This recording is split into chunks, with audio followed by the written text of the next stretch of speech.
Pouco a pouco, o universo foi voltando ao seu lugar, e Verônica levantou-se. Eduardo se mantivera imóvel o tempo todo, mas algo nele parecia ter mudado. Seus olhos demonstravam ternura, uma ternura muito próxima desse mundo. Foi tão bom que consigo ver amor em tudo, até mesmo nos olhos de um esquizofrênico. Começou a colocar suas roupas e sentiu uma terceira presença na sala. Mari estava ali.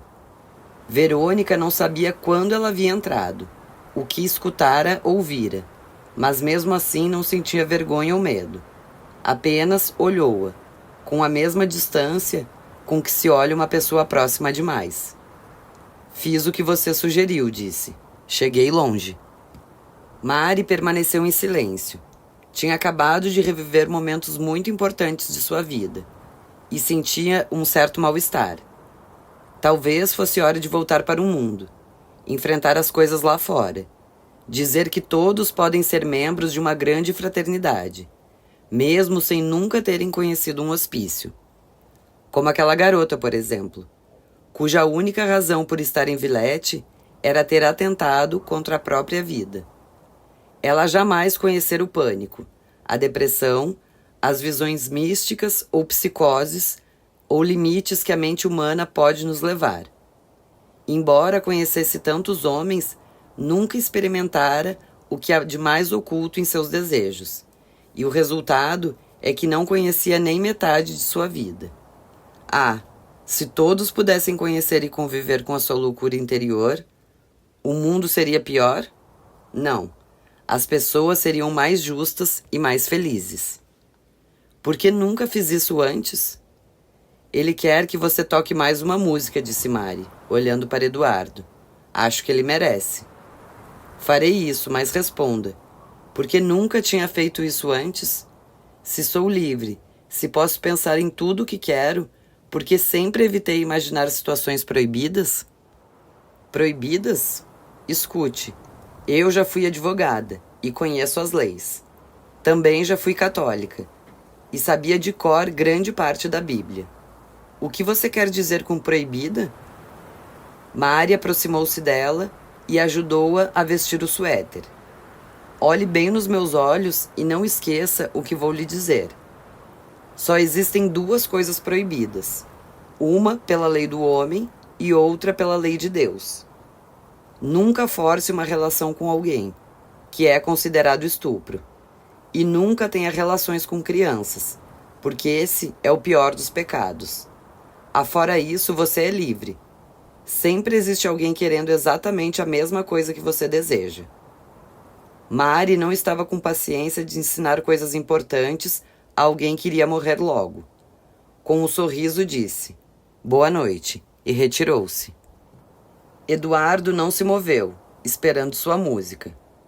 Verônica precisava recompensá-lo pelo imenso prazer que ele lhe dera, só pelo fato de permanecer diante dela, olhando sua loucura, sem pavor ou repulsa.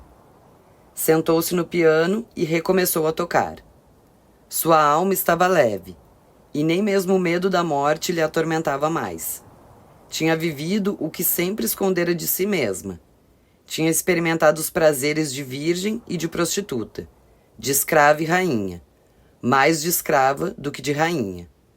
Naquela noite, como por milagre, todas as canções que sabia voltaram à sua mente, e ela fez com que Eduardo tivesse quase tanto prazer quanto ela. Quando acendeu a luz, Dr. Igor ficou surpreso ao ver a moça sentada na sala de espera do seu escritório. Ainda é muito cedo, e estou com o dia cheio. Sei que é cedo, disse ela, e o dia ainda não começou, mas preciso falar um pouco, só um pouco. Preciso de ajuda. Ela estava com olheiras, a pele sem brilho, sintomas típicos de quem passara a noite inteira em claro. Dr. Igor resolveu deixá-la entrar. Pediu que sentasse, acendeu a luz do consultório e abriu as cortinas. Ia amanhecer em menos de 1 hora, e logo poderia economizar os gastos com eletricidade. Os acionistas sempre se importavam com despesas, por mais insignificantes que fossem. Deu uma rápida olhada em sua agenda. Zédica já havia tomado seu último choque de insulina e reagira bem. Ou melhor, conseguira sobreviver ao tratamento desumano. Ainda bem que naquele caso específico, o Dr. Igor exigira que o conselho do hospital assinasse uma declaração responsabilizando-se pelos resultados. Passou a examinar os relatórios. 2 ou 3 pacientes tinham se comportado de maneira agressiva durante a noite, segundo o relato dos enfermeiros. Entre eles, Eduardo, que voltara para sua enfermaria às 4 horas da manhã e recusava-se a tomar os comprimidos para dormir. Dr. Igor precisava tomar uma providência. Por mais liberal que Villette fosse do lado de dentro, era preciso manter as aparências de uma instituição conservadora e severa. Tenho algo muito importante para pedir, disse a moça. Mas Dr. Igor não lhe deu atenção. Pegando um estetoscópio, começou a auscultar o seu pulmão e coração. Testou seus reflexos e examinou o fundo da retina com uma pequena lanterna portátil. Viu que ela quase não tinha mais sinais de envenenamento por vitriolo, ou amargura, como todos preferiam chamar. Em seguida, foi até o telefone e pediu para a enfermeira trazer um remédio de nome complicado. Parece que você não tomou sua injeção ontem à noite, disse ele. Mas estou me sentindo melhor. Dá para ver no seu rosto. Olheiras, cansaço, falta de reflexos imediatos. Se você quer aproveitar o pouco tempo que lhe resta, por favor, faça o que eu mando. Justamente por isso que estou aqui. Quero aproveitar o pouco tempo que tenho, mas à minha maneira. Quanto tempo me sobra? Dr. Igor olhou-a por sobre os óculos. O senhor pode me responder, insistiu ela. Já não tenho medo, nem indiferença nem nada. Tenho vontade de viver, mas sei que isso não basta, e estou conformada com meu destino. Então o que quer? A enfermeira entrou com a injeção. Dr. Igor fez um sinal com a cabeça.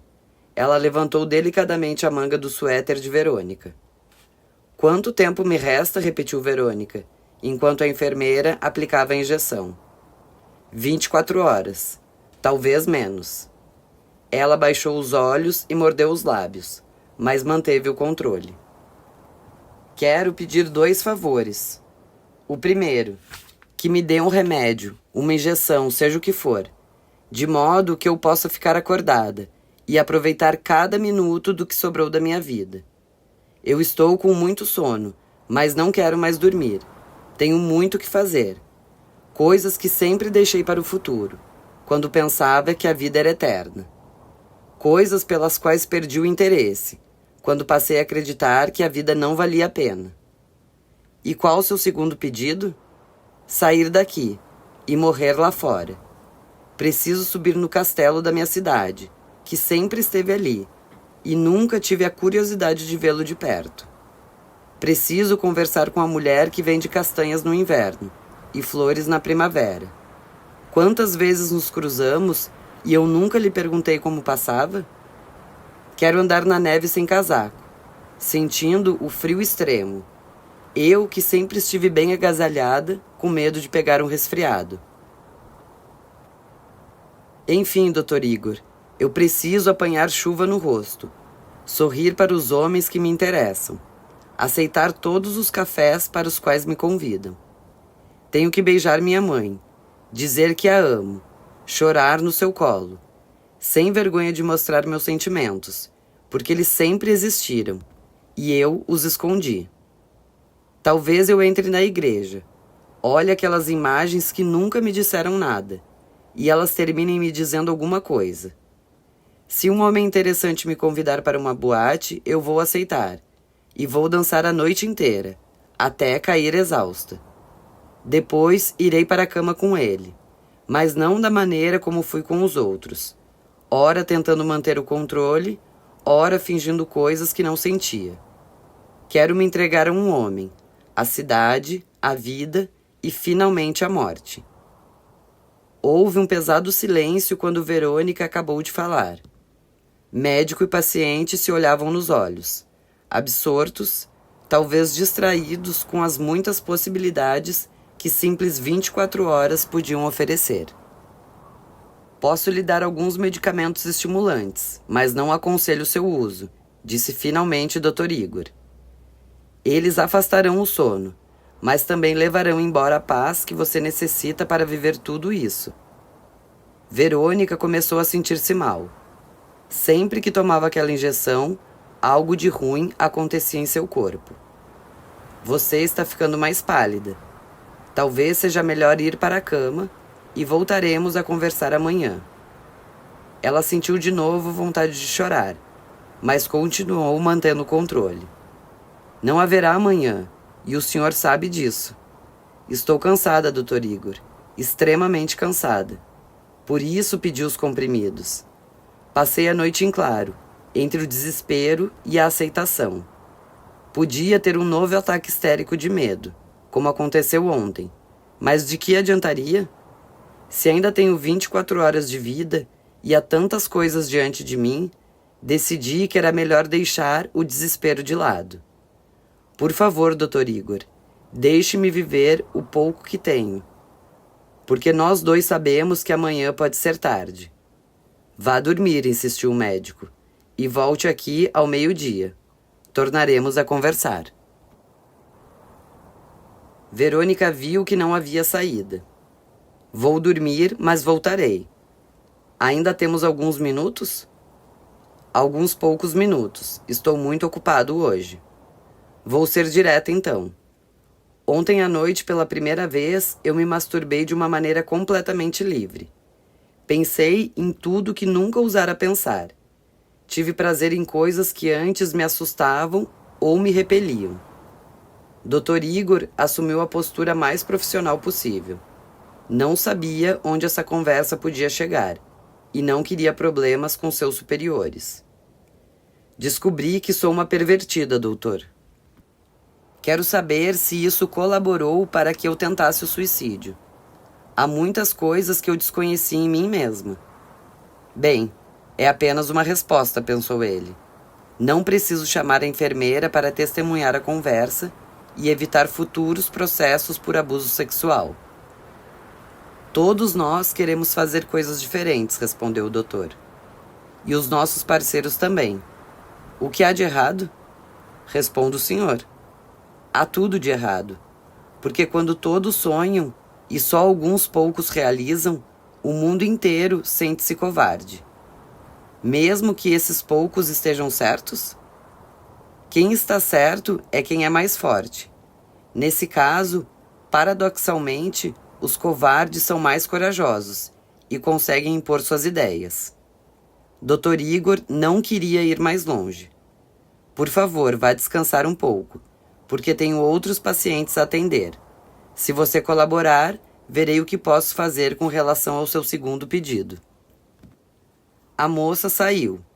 Sua próxima paciente era Zédica, que deveria receber alta, mas Dr. Igor pediu que esperasse um pouco. Precisava tomar algumas notas sobre a conversa que acabara de ter. Era necessário incluir um extenso capítulo sobre sexo na sua dissertação sobre o vitríolo. Afinal, grande parte das neuroses e psicoses provinha dali. Segundo ele, as fantasias são impulsos elétricos no cérebro, e uma vez não sendo realizadas, terminam descarregando sua energia em outras áreas. Durante seu curso de medicina, Dr. Igor lera um interessante tratado sobre as minorias sexuais. Sadismo, masoquismo, homossexualismo, desejo de dizer palavras sórdidas. Enfim, a lista era muito extensa. No início, achava que aquilo era apenas o desvio de algumas pessoas desajustadas, que não conseguiam ter um relacionamento saudável com seu parceiro. Entretanto, à medida que ia avançando na profissão de psiquiatra e entrevistando seus pacientes, dava-se conta de que todo mundo tinha algo de diferente para contar.